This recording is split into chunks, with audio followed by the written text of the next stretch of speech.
Welcome to Link by Golf, the podcast that brings you inside stories and conversations from the world of golf. I'm Ross McGuire, and in this episode we're joined by Scott Dixon, the head pro at Dalmahoy, and he's a man whose golf journey has spanned over 2 decades. From battling the Yips as a young professional to becoming a sought-after coach with a fresh, intuitive approach to the game, Scott shares how understanding the why behind every shot transformed his career and could change yours too.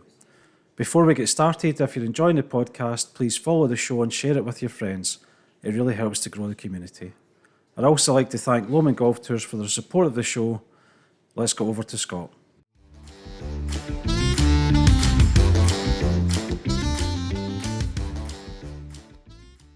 Welcome to this week's show, Scott Dixon. Scott, great to see you. Been a while. It has been a while, Ross. Yeah, thank you for inviting me on the show. Very exciting indeed. No problem. And Scott, we're going to jump straight in. So you once helped me get through something very challenging in my own golf, which was the Yips with the chipping. But I'd love you to talk about your own challenges with that and what you've done to, I guess, overcome them and challenge them. Well, an all-time low for the Yips for me was I got to a stage where I fresh aired a couple of chips. And I remember the situation. I was out on the golf course with some of the members, and it was a little chip. My chipping had got so bad, I was at the edge of the green. I was just playing a little hybrid, and I bounced over the ball. Now, What hybrid? well, the Wow. hybrid. Now, honestly, if the guy hadn't seen me, I may have cheated and not let on. I was so embarrassed. It was that bad.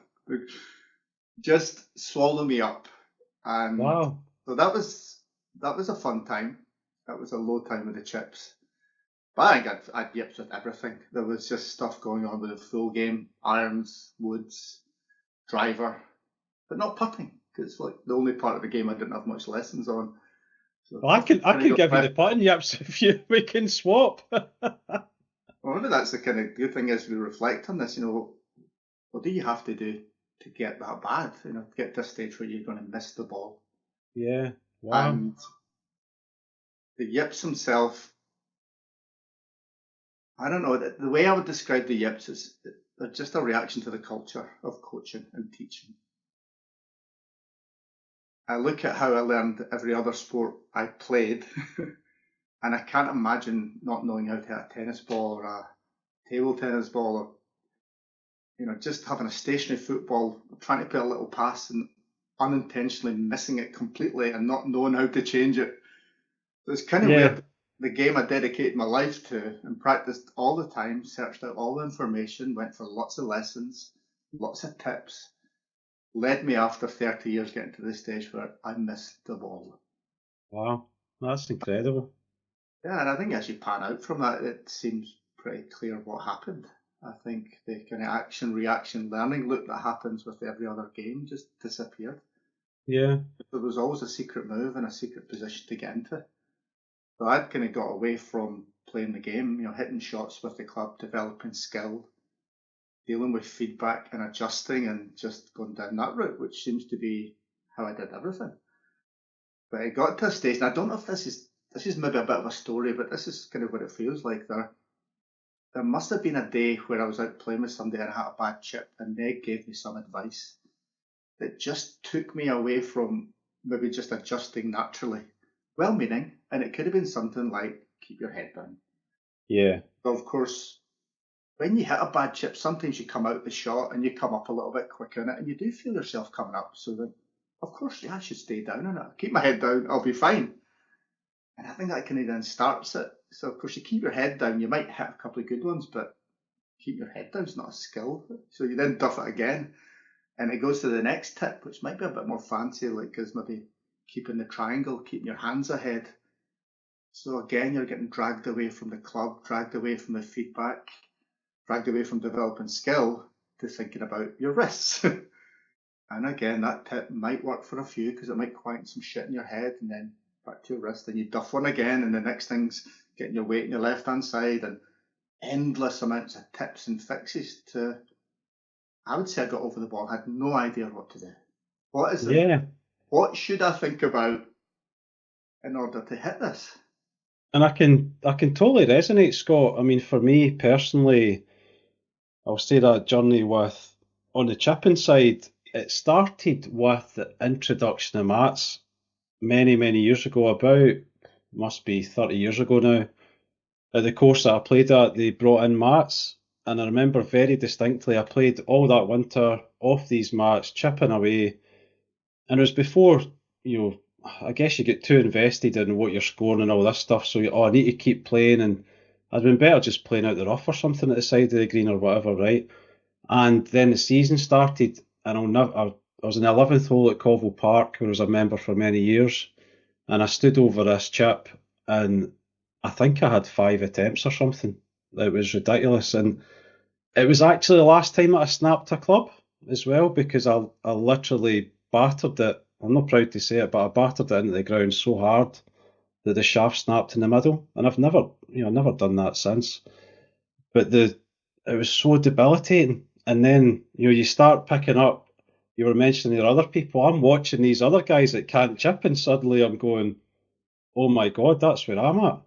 And you're right. People with great intention want to help you, and you get all the tips, and you're reading books and doing all this stuff. But ultimately, it doesn't help. You've got to overcome it yourself.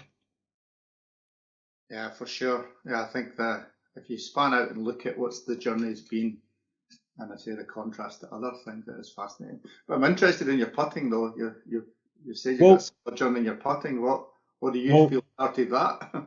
The putting was genuinely caring too much, because you'd stand over. I mean, I've missed from every distance, including tap it. When I say tapping, I'm talking less than a foot, and missed it.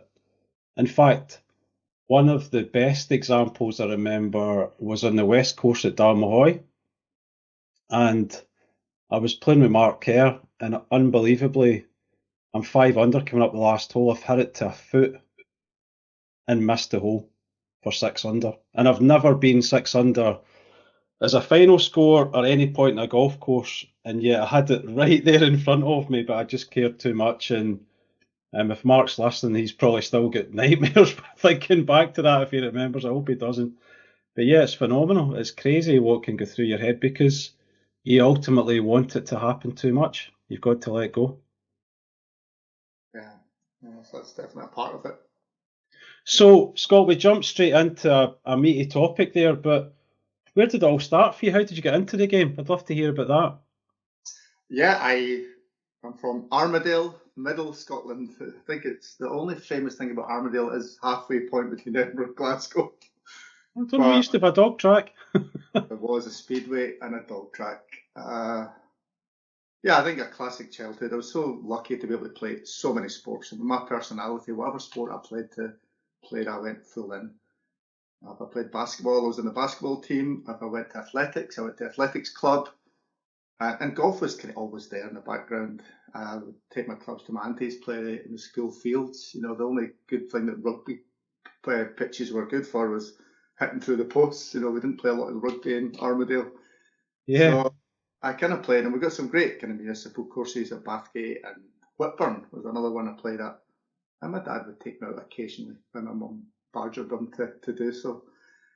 So golf was kind of always there, and there was a point where I kind of did drop most of the other sports, and golf became the addiction. I joined the big club at Bathgate, and then got into the culture, which was interesting. There was quite a kind of contrast. What a place to start. I mean, the track record for Bathgate, what is it, two Ryder Cup captains and 3 Ryder Cup players? I've probably even got that wrong. It's phenomenal, isn't it? And that's the bizarre thing. At the age of 13, through a friend of a friend, the first time I ever played Bathgate, the big course, I played with Stephen Gallagher. And Stephen, same age as me, and of course I had no idea who Stephen Gallagher was. I wasn't in the culture.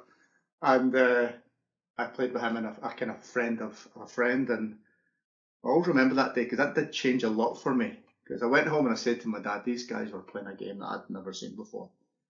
And he was, I think 6 months younger than me, but low single figures already at the age of 13. Yeah. Dad, I played a game called Level 4s. I think, what's Level 4s? I didn't have a handicap yet, but it definitely inspired me because the way they played, it was just extraordinary the way Stephen had the ball even back then. Yeah. And he won the Scottish Amateur. I think he was 16 or 17, wasn't it? I think he's still the youngest winner ever. Yeah, no, it's an exceptional player. Then went on to play Ryder Cup, of course. So Yeah. Bathgate was a very competitive. It was a tough environment to play in. There wasn't. I was quite a sensitive kid. There wasn't a lot of people putting their arm around your shoulder to give you encouragement. It was tough going. But brutal as it was, it did foster a lot of good players, and I dived into that culture and played all the time. I did. It just even not going on holiday with my parents, so I couldn't miss 2 weeks of golf. So I'd sleep Brilliant. with my aunties to make sure I could play some golf. And your game, I mean, it must have developed fairly quickly, Scott, because you took the step into professional golf, but how did that come around? Well, at the age of 15, I'd got down to about a 5 handicap, which at the time was decent. Yeah, And absolutely. it's my only kind of claim to fame as an amateur, and this is how kind of little I kind of exceeded in the game. I played in the Gents Club Championship at Bathgate, and I qualified nicely, and I got to the semi-finals at 15. Played a guy called Brian Shields, who sadly passed away a few years ago. He was the kind of county champion, played off scratch, and I took him down the last in the semi-finals. And I remember That's just something was amazing. happening. There was something was happening to my game. There was a confidence. I played nicely. And after that, my dad said to me, like, well, why don't you do your higher education, do your hires, and why don't you try and become a golf pro? I was like, yes, of course, that's what I'm going to do. So there was a wee dream there initially to be a player. Uh-huh. But really, there was my golf career before that time and then after, and it completely transformed. It changed completely. Because there was this, I suppose there wasn't a lot of coaching back then. I hadn't had a lot of advice. I just kind of played my pals over on the putting green, as you would know. At a club, Yeah. you can't get out in the course. You're on the putting green for 8 hours a day. You're chipping and putting. So that becomes a good part of your game. But as I got into the culture after that, it was then, well, you must work on your game. You must work on your swing. And that kind of started on it. Started probably 20 years of working on my takeaway and my grip. And I definitely didn't improve from that day on. Oh. The dream of being a player was quite short-lived. And of course, I then didn't go to school because I was going to be a golf pro. So I failed a lot of my exams and had nothing to fall back on. And I got to a stage where I had to apply for assistance jobs. My Right. handicap had plateaued at 5. It was like 5.4, but you could still get into the PGA of 5. So I applied for some jobs at age of 17 and got a job in North Wales, Llandudno, as an assistant pro. Yeah, I remembered that you'd been in Wales. What was that like? I It was the making of me in many ways. It was, it's like being an assistant pro. You just work 6 days a week, 12 hours a day. But it isn't so much about being a golfer. It's about being a shopkeeper, and I learned the skills of dealing with people and selling, and eventually do a little bit of coaching with the kids. But my golf was terrible, But the social side was good. I became good at partying back then after after leaving. Yeah, the golf was that bad, and with great support. The pro down there, Simon Bowden, was excellent. He really looked after me and the people around Llandudno. But I still was not getting better. Wow. I turned my attention to other things. I thought, golf, maybe it's not going to be for me, but I'll learn to be a pro, learn to be assistant pro, and learn to teach, which eventually has kind of obviously came and paid off. And how long did you stay in Llandudno, Scott? I How had long were you 4 there? years. I had 4 years. I didn't start my PGA training right away, and I was there for 4 years. And it was kind of 2 and a bit years into my PGA training, and I got the job at Dalmahoy in '96 Wow. through Stuart Callan, who's a good friend, who's now the golf pro at Bathgate. He was the pro at Yeah. Dalmahoy. And then the director of golf back then was Brian Anderson. Right. He eventually gave me the job in 1996, and it was kind of incredible being this wee boy at Armadale, and then Dalmahoy, and still is just a glorious venue. And I think the first week we went there was a PGA Championships there, and trying to qualify for that. So it was, for me, I felt I'd hit the big time in terms of landing at a beautiful facility. But Yeah. I still had about a year of my PGA training to go. Okay. And the big part of that was a playability test. And rightly so. When you're a Yeah, of PGA course. pro, you should have to prove that you're a player. Yeah. And I think the test was as simple as over 3 years you had to play within 3 of standard scratch of 3 competitions. But with a year to go, I had only done it once. So Wow. if I hadn't done it, I'd put a year extension on it. And if I hadn't played within that, then I would be out the PGA. My goodness. And I do not know how I did it, but I managed to get a couple of scores in the final year and passed my PGA exams. And then I had the job at Dalmahoy, which was Brilliant. exciting. But still, my golf was not exciting. It was still And extremely painful. but then you were, I guess, after that, Scott, you'd be coaching a lot more at Dalmahoy once you're, I guess, before you're fully qualified, but once you're qualified, you'd be coaching a lot more. Is that right? Full-time, yeah. I was going to say full-time coaching, but I had a couple of days in the shop. But apart from that, yeah, we were coaching big groups. We had a lot of kind of incentive groups, big groups of Germans, the club members, people coming along. Yeah, absolutely. And it was tough coaching because my game was still really in bad shape. Right. I had re-immersed myself in trying to get better. I'd been top coaches locally to improve my game. I was invited out to a lot of corporate events, and it was so embarrassing to not be able to play the game to a certain standard. And no matter how much I tried to improve my game, it just wasn't happening. I was getting worse. And that's kind of what we talked about at the beginning about the Yips. It wasn't kind of long after that, after 10 lessons from a top coach in the country, where the Yips came in full time. And it was My goodness. hours of practicing. Wow. And I thought it was me, because the culture, no one's telling anything different. You go for a lesson, you work on the fundamentals, you get your aim grip set up, posture right, you line everything up, you then work on a takeaway, top and backswing position, sequence it down into impact. With the premise, if you get all that right, you're then going to have more control of the ball and shoot better scores. Everybody was doing the same thing. Every lesson I went to, my takeaway was too much on the inside, so I had to get it square back. Then the second phase was too much inside, I had to get the club low in front of me. And if I got that, that was me going to be a golfer. And of course, it happened the complete opposite way. It left me debilitated. Yeah. So when did that experience that you talked about at the start there, Scott, when did you really feel that coming on, and what was it like when it happened? I know you mentioned you're trying to hit a hybrid and you get people watching and stuff, but when did that actually happen? It was a slow progression, Ross. I think just over time the confidence depleted, the understanding of how to play the game. I think when you look at as a kid, I was very lucky that my dad gave me no coaching. It was kind of weird. He didn't even tell me to keep my head down. And I played with friends that had no parents that played the game. They weren't in the culture because there wasn't social media to look at the stuff. And we were in a bubble where I think we learned golf just the way we learned football. We just went out and somehow worked it out. And you mentioned the rugby pitch. I mean, I was playing golf on a football pitch until I was first time I played a golf course was Lark Hall. Actually, I played the 9-holer there. That was the first time I ever had a scorecard in my hands. But even then, I didn't join a club until 2 years later. So a lot of my golfing experience was making golf holes not on the football pitch, I'll point out, but around the back of the football pitch, you're chipping at goalposts.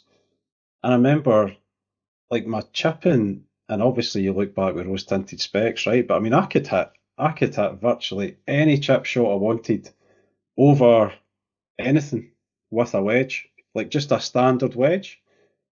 And I look back at it now, I'm like, man, I'd love to have some of those skills. It's hilarious. It's ridiculous, isn't it?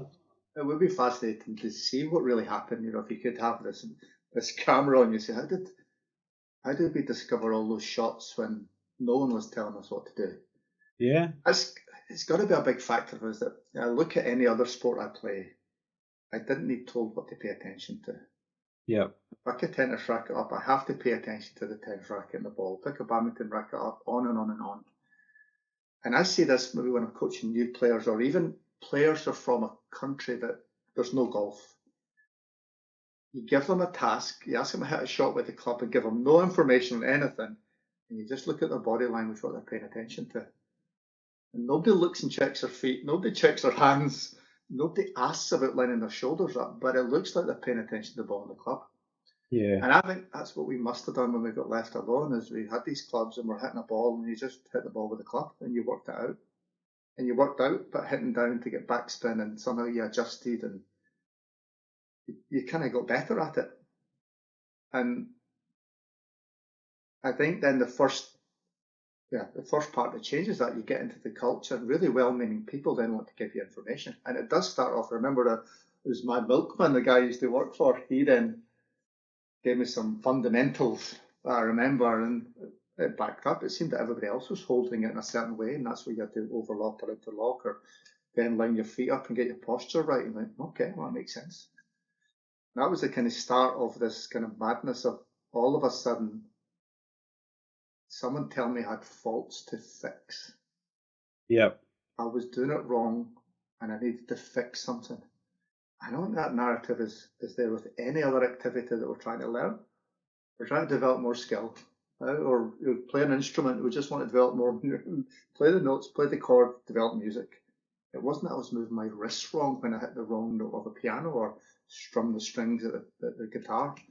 But all of a sudden, I was doing it wrong and I needed something fixed. And you think about it, you're talking about musical instruments there. I mean, when kids are learning musical instruments, it sounds horrendous. But you just go through, and I never did it personally, but my kids did, and you see them going through the levels, and you're right. The person that's helping them might say, just watch out for this, but they don't then stop them every 10 seconds, go, well, you didn't do that right. They just let them develop and understand where they have to get to. And then effectively the noise and the tune changes over time. It's really interesting how different that is.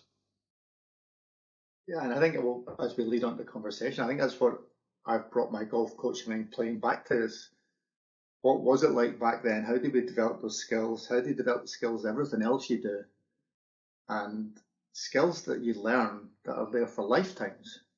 Lifetimes, I'm not sure. You don't forget how to hit a ball with a stick or put top spin on it or screw it back at snooker once you've learned it. Yeah, you're right. And once I've learned to play music, it's kind of there. But as we know in golf, it was some days I was there and the next day it's gone. I could chip yesterday, now I'm missing it.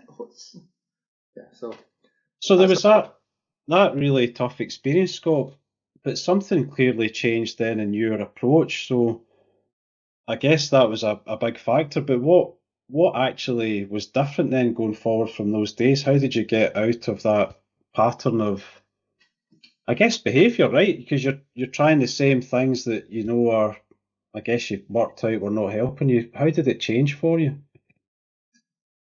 Well, it was one guy. I remember my boss at the time, it was Brian Anderson, said, I'm meeting this guy called Kendall McWade. He's from Instinctive Golf and he coaches different and it might be something you like. And it's funny, I've forgotten about the meeting. This was about 21 years ago.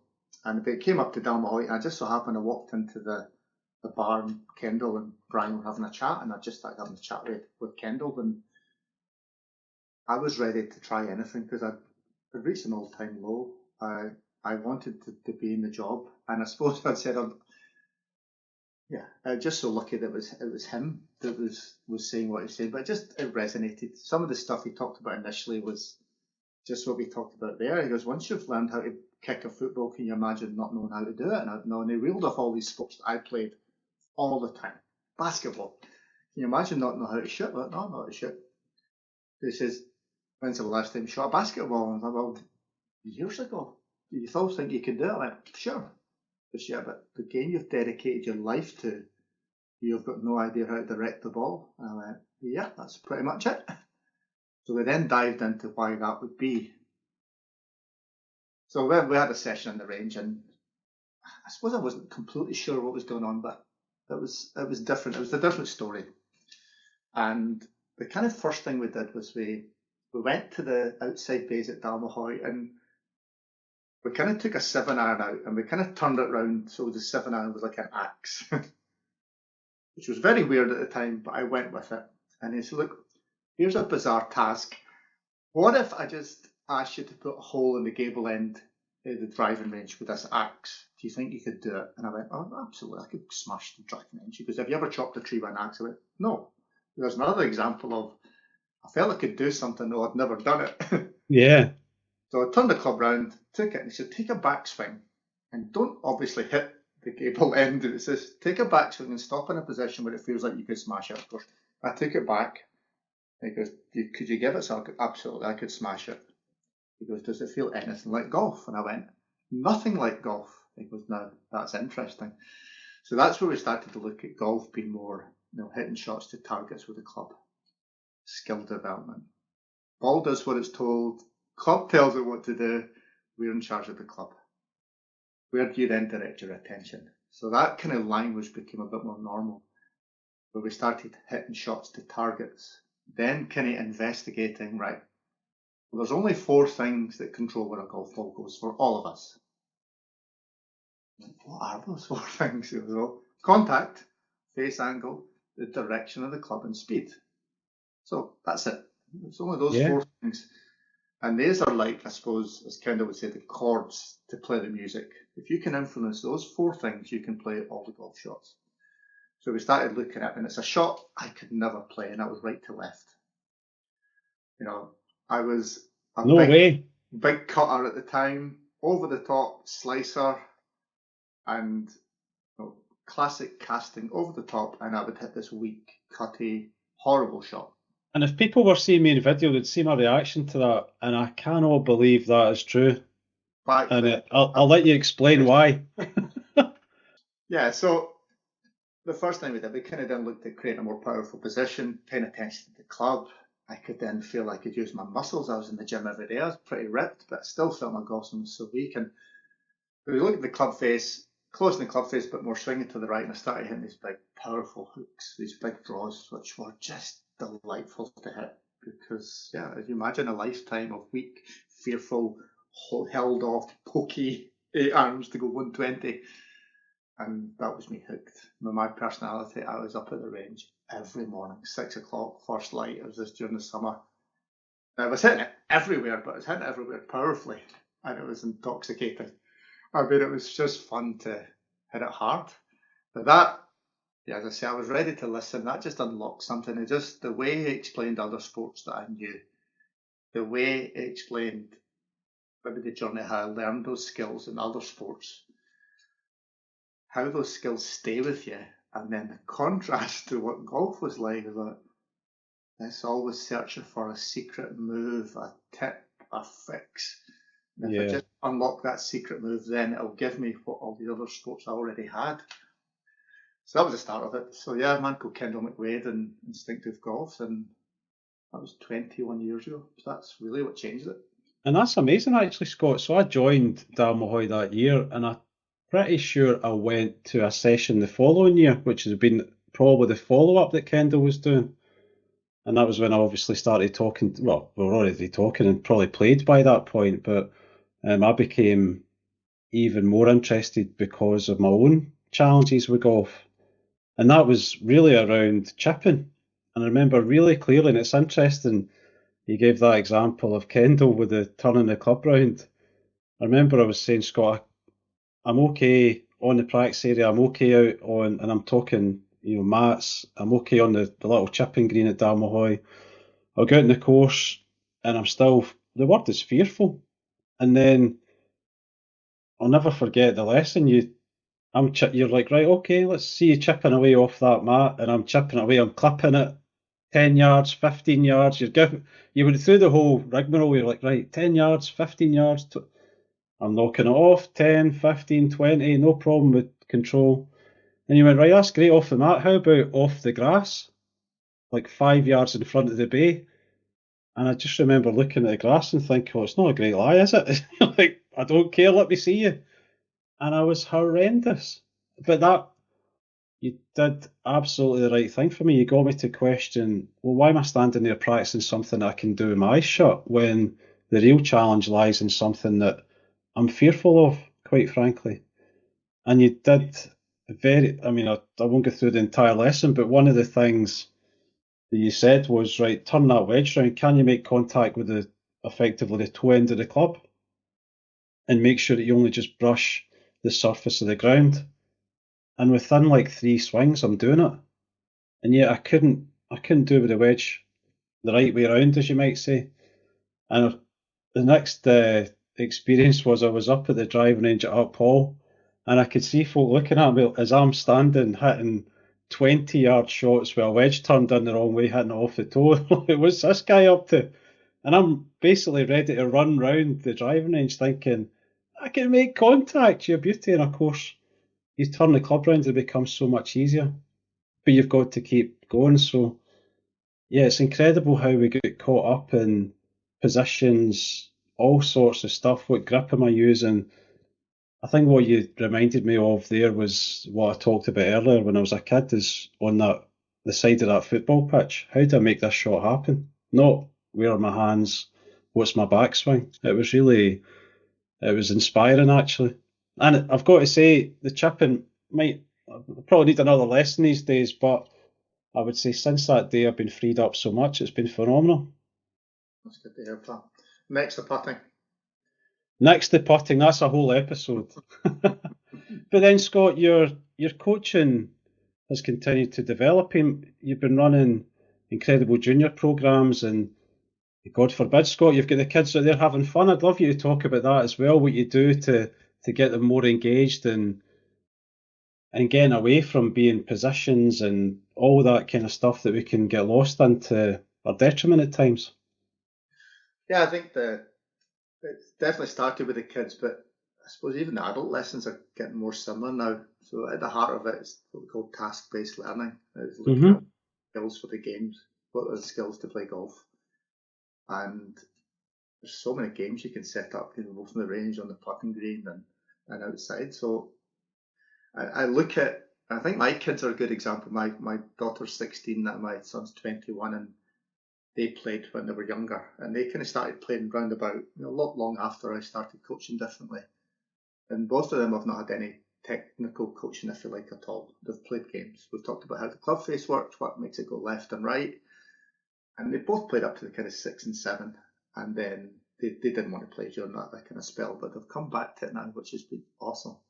Brilliant. But my son's starting to play a bit more now. But my daughter at 16, we kind of come to the range and we just hit the targets, we play games, and we've got to a stage now where we're looking at how to launch it differently, how to shape it, and just being curious what the club head's doing. So that's really what the junior program's like as well. Was for real beginners, we might just take a club face and draw a big nose in it and a face and say the ball does what it's told. Brilliant. The club tells you what to do, who's in charge of the club, and the kids go, me. And we can set some games up to targets. So we might get them hit it left on purpose, right on purpose. And then something we might talk about is we can bring in trick shots and Happy Gilmores and one-handed, and understanding how to hit shots to targets. And then very quickly you can take them out into different environments where ultimately the environment does teach them how to play the game. Yeah, and it's changed your own game as well, Scott. I remember a number of us from Dalmahoy went to open qualifying. You were one of them, and that was really great to see. I think it was a really good group of guys. But you were confident enough then to go back and put yourself out there and attempt to qualify for the Open at regional qualifying. I think that was huge. Yeah, I'd got to a stage where I'd never done anything with my PGA. Hadn't really competed well, but yeah, I went there and I nearly got into the final qualifying. I got beaten a playoff that year. It was quite exciting. Yeah. And yeah, that was a little bit of success from playing and the kind of work I put in. But I still reflect back on that day, and it was still quite fearful and pokey, and still grinding it to get round. I had more skill at my disposal, but it wasn't still the game I'm playing now. Yeah. It wasn't kind of fun and free, I feel like. It was definitely still a lot of hope and fear in there. But I suppose it was good to get to the stage where I could feel I could go and compete a little bit, and I actually shot under par for the first time in a tournament, which was, I suppose, quite a mad thing to say. I suppose it was a 5 handicap golfer anyway, but to get to the stage to shoot under par was a kind of testament I was improving. Something was changing in my game. Yeah, absolutely. I remember being on the range and watching you hitting these shots, and I'm like, wow, I definitely don't have that in the locker, right? Where you're standing hitting one minute you're hitting driver with a 50-yard cut, the next minute you're hitting with a 50-yard draw and it's landing virtually in the same place. And I'm just looking at my driver thinking, how's this guy doing this? this is different. It was Bubba Watson stuff. Well, that's trick shots, and that's the journey of playing trick shots compared to the journey of playing golf has been fascinating.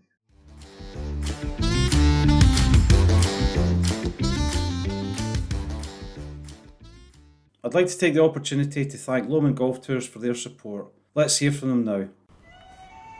At Lomond Golf Tours Scotland, we understand that choosing the perfect golf trip can bring its challenges. With more than 500 golf courses in Scotland and another 2,000 around the UK and Ireland, many of our guests don't know where to start. But for Lomond Golf Tours, it's not just about the golf, it's about providing an experience that will exceed expectations, that will turn dreams into realities, and that will create memories that last a lifetime. Lomond Golf Tours have helped thousands of guests build bespoke golf trips to create a magical experience. Travel in style, whether executive chauffeur travel, whether it's golf on a major championship venue or one of our hidden gems, 5-star accommodation or a boutique bed and breakfast, or is it whisky tasting on a private boat? Lomond Golf Tours are here to help build the tour of a lifetime. Whether you're celebrating a special occasion or ticking it off your bucket list, embark on a trip that you'll remember forever. To learn more about our offerings for 2025 and beyond, visit www.lomondgolftours.com. Now let's get back to the pod.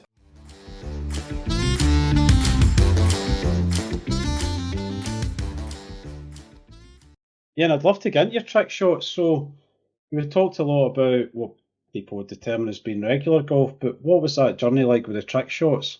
I'd love to hear about that. Yeah, it kind of, I think, eventually kind of hand in hand with what I was doing with Kendall, but hitting shots. And to learn to hit shots, you want to go extreme. So learning the biggest hook you could and the biggest slice you could. But we were lucky at Dalmahoy. We had a lot of corporate events, and we'd have guys who trick shows come up, and I would always kind of hang about the end and chat to them, try some things out. And I remember Jeremy Dale coming up. Jeremy Dale, if you've seen some of his clips, he can do tricks, but he can do them left and right-handed. It's quite astounding. He stand in the gym ball, hit off high tees, Happy Gilmore's, but wow, ways. That kind of inspired me to kind of try some high tee shots. And just over the years, I dabbled in the range. And the big kind of breakthrough was I eventually learned that the scissor hand shot, and I don't know if anybody kind of knows what that scissor hand shot is. That's where it's kind of like a staple in most trick shows. You get a club in either hand, each hand, and you have a big line of balls, and you're able to kind of hit it with the right hand and left hand, and it's kind of like you're switching hands all the way down. Wow. Check that one out. So I kind of learned that, and it was a corporate event wanted a trick show, and I went, yeah, I can put together the stuff I've learned and create this little show. And I haven't specialised in it, but still the best thing is when I'm learning a new trick. And again, the contrast between how I learn a new trick compared to how I tried to learn golf is just night and day. So the latest one I'm trying, which I haven't owned, I've got a couple of big trick shows next month. So bouncing the ball and then hitting it in midair. So if you kind of bounce it on a concrete slab with a driver, I can get pretty consistent at hitting that. You get into that kind of flow. Bounce, hit. How you learn to do that is try. There's no YouTube clips, there's no how-to instruction. You kind of bounce it and somehow you know what to concentrate on, you focus on the club head, blah, blah, blah. The weird thing is that when you do miss it, it's hard to know where you've missed it. And some days you kind of roof it and it can kind of whiz past your face. Next one is then being able to just throw it up in midair and hit it with the driver. Yeah. It's not on, but that's what I'm working on just now. Again, no one can tell you how to do it, you just have to give it a go. And somehow your attention goes where it needs to go. Next stage is being able to do that and hit it in different flights. So hit it in midair, hit it low, normal, and high. Then, again, I don't have this yet, but I've had a few. There's a wee taste of it, being able to shape it when bouncing it in midair. So, wow. Throw it up in midair and cut it. Throw it up in the midair and draw it. So I think of how I learned to draw the golf ball in the past and how we learned to coach. It's like, no one can tell you how to do that. You have to go away and it's time on task. But yeah, we presume we can tell somebody how to hit a golf ball. Yeah, Rather and I than bet you've gone through some driver shafts in that time as well. well, I've only broke one actually, but I did. I was once where a hotel guest was going past, and I thought, American hotel guest, I'll get, because you mind if you throw one up here, and I'll try and catch it when you throw it up. And I caught a couple real nice, but then I hit the shaft, my brand new TaylorMade, and it Oh, snapped the shaft many years ago. nice. But it was good. It was good feedback from learning. So the trick was, I haven't fully dedicated my life to it, but there's a kind of built up a kind of display that's, and you know what the cool thing is? I've got this big show next month, and I do it for 2 days for this distillery. And the kind of hardcore of the tricks I haven't practiced.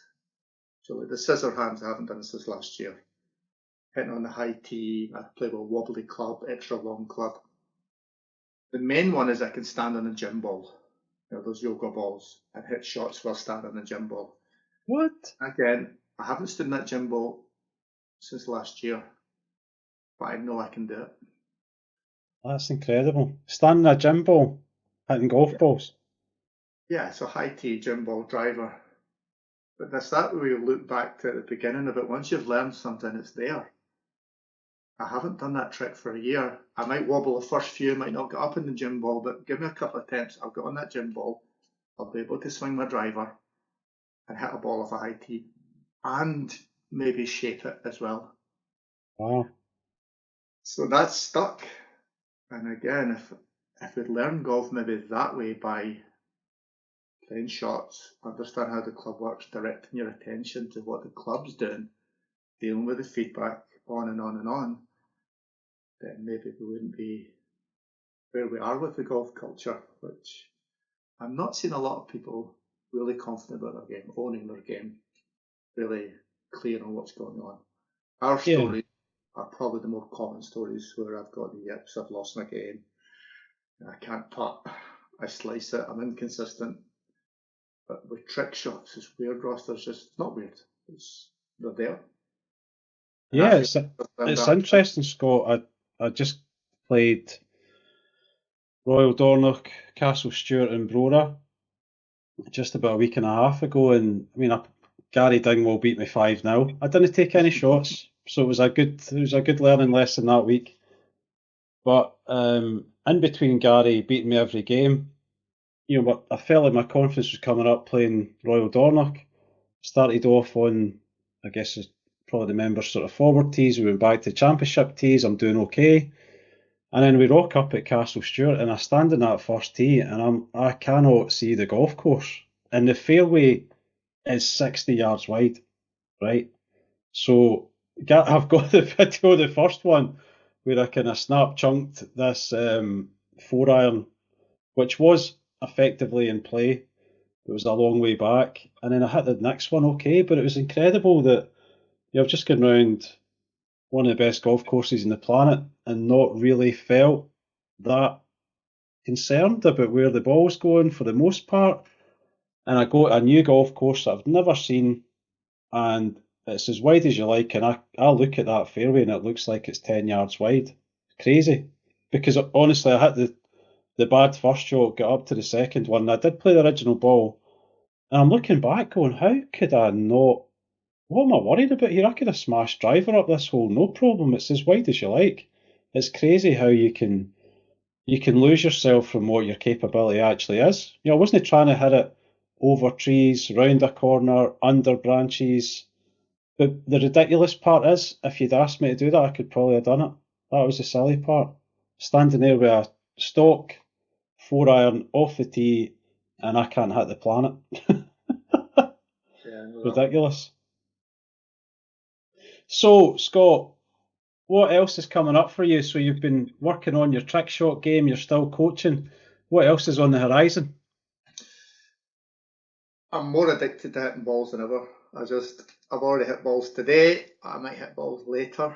Um, yeah, I'm loving the coaching just now.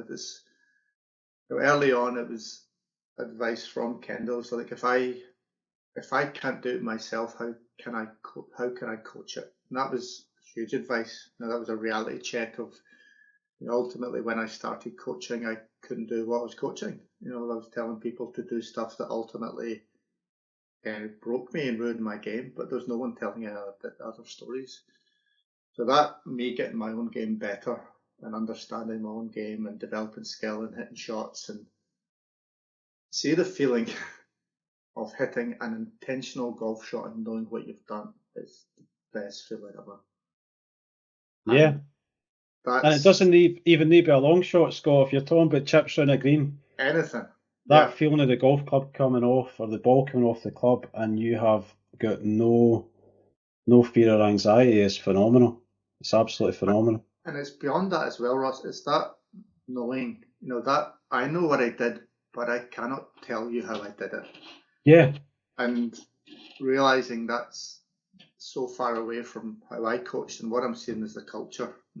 We have fixes, we have the answers, but I don't think we do. I think everyone's got the answers within them, but we kind of have to draw it out. So that's what's fueling me just now.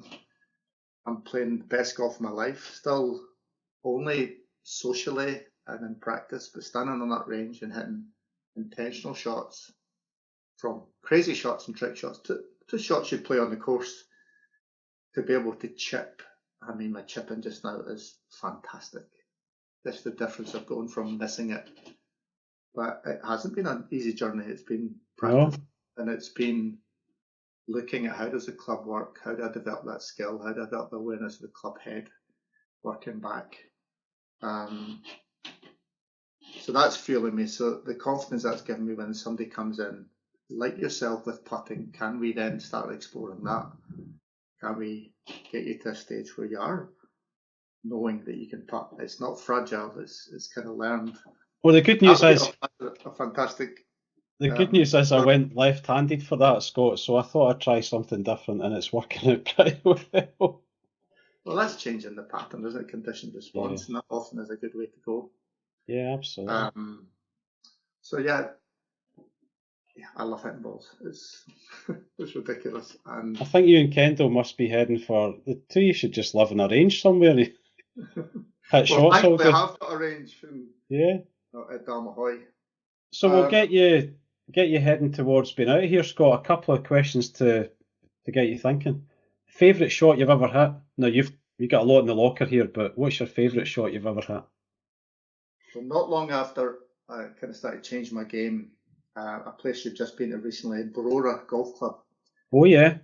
I used to go up there and do the golf week up there with Brian Anderson, so we'd kind of coach each day. There you go. I spent kind of 10 years up at Brora each year. Wow. And I was on the 8th hole at Brora, which is a par 5. Yep. It's long, 500 yards or so. And I had a lifetime of not reaching par 5s because I was so weak and pokey. And this was not long after that story I told you, started hitting these kind of strong hooks. And I had a 3-iron from the fairway, and I had this big, powerful, looping, drawing 3-iron onto the green there.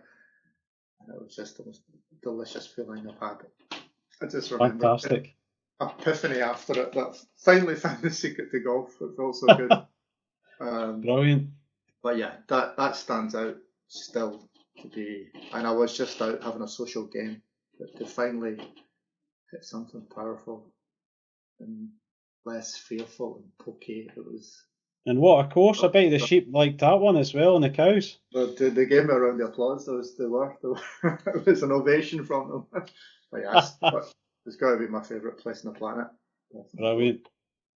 Most memorable moment in your coaching career, other than helping me chip the ball. No, that's obviously number one. Yeah, there's something happened recently. A couple of things, and I introduce a lot of new players to the game, and I try and introduce it in a very kind of clear and simple, empowering way. But I was speaking to a friend, and he wasn't a golfer. This was last year, and we were just having a chat. He's a kind of gardener, fence builder, just a skilled man. And he said, well, golf was never for him. Golf is a complicated sport. It's just the rules and regulations. Just it wasn't his culture. It wasn't going to be for him. But we get chatting about hammers and using tools. And I said, well, how good are you with a hammer? And of course, he was pretty good with a hammer. I put fences up, bend a few, but I'm pretty good with a hammer. I said, well, golf's just about hitting a station object with a stick, or like a hammer hitting a nail. I think you'd be okay with it. So he decided to come on, had a session last year, and as you know, I've got a kind of hammer golf club. It's a kind of 9-iron length, designed by Kendall, but it's just got a hammerhead on it. So we kind of started off with him literally hitting balls with a hammer. Yeah. And of course, he was very adept at hitting, inept at hitting balls with hammers. And I bet he was. Very impressive. Used to hit nails with a hammer, never mind a golf ball. Yeah. So that was a really kind of sweet thing. And of course, what started to happen is he now loves it. His 2 nephews are up learning with him now. They come to the classes last week. He plays with his brother when they connect. So golf now has become a really beautiful part of his life. And every time he comes along, he's got great questions about flight and what the ball does and how do you make it go lower and higher. And he's on this great journey of developing skill and really understanding the game. So there's been a lot of those things kind of happening recently that I think we've lost a lot of people to golf because of the way they're introduced to the game. And that's something I see every day at Dalmahoy. Well-meaning people, whether it's a 4-year-old kid or a brand new 60-year-old player, it's keep your head down, line your feet up, get the grip right, get the stance right, take your time, concentrate, no, don't do that, do this, with the view that all this information is going to make them a better golfer. And we kind of forget to explain the game. It's like, there's a stationary ball, and we're going to hit it over to that wee target, and this is this tool, this is how it works, let's have a go. And that's, the culture is interesting. It's in a way that it's certainly not leading to a lot of joy and consistency and fun that I'm seeing people playing the game. Yeah, they are absolutely. Very frustrated. So that's fun. Yeah, and I can say, Scott, that the comfort I had coming away from that experience with you was incredible. I mean, to be at the depths of despair and putting all this time in and thinking, why am I not getting this? Not suddenly. I think it's really important to stress to folk, you've been working on this for a long time for your own skill development. People have to still, it's not about the volume, it's about how you learn and how you're trying to get towards that mastery. It might take you 50 attempts, it might take you 100, it might take you 200, could take you 1. But just having that different approach is so freeing, it's fantastic. Yeah, it's definitely, going from the yips to starting chipping. It doesn't appear to be simple and quick, but not been 20 years, but close to it. Absolutely. So Scott, just wrapping up here, if people want to experience a different, I would argue strongly, a better way of learning golf, how can they get in touch with you? Where can they find you? Usual socials, Scott Dixon Golf, and website scottdixongolf.com. Yeah, if you Google me, you'll find a way to get in touch, and very happy to have a chat with anybody. Anyone that's maybe frustrated with what's going on and not making sense of the game. And I still think being able to hit a shot and know what's happened is rare. And it's one of the kind of main things I ask people when they come in. When you hit a good shot, do you know what you've done? And no one said yes yet. When you hit a bad shot, do you know what you've done different? But yeah, in every other activity, that would be okay. They would know what to do. Yeah, absolutely. That's if you want to kind of explore more of that and explore what your potential is, I'd love to talk more about that. Fantastic. So Scott, look, thanks for your time. It's been brilliant to have you on. Great to see you again, and hopefully we'll get to see you in the summer. I appreciate it, Ross. Thank you very much for the time. No problem. Cheers.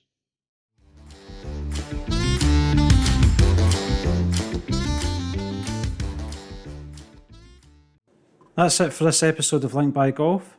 A big thank you to Scott Dixon for sharing his journey from player to coach. From overcoming the yips himself to helping golfers truly connect with skill development, Scott's passion for coaching really shines through. It's a great reminder to all of us that golf is about developing new skills and playing with clarity, confidence and enjoyment. If you enjoyed the conversation, please remember to follow the podcast, share it with your friends and leave a review. Until next time, thanks for listening.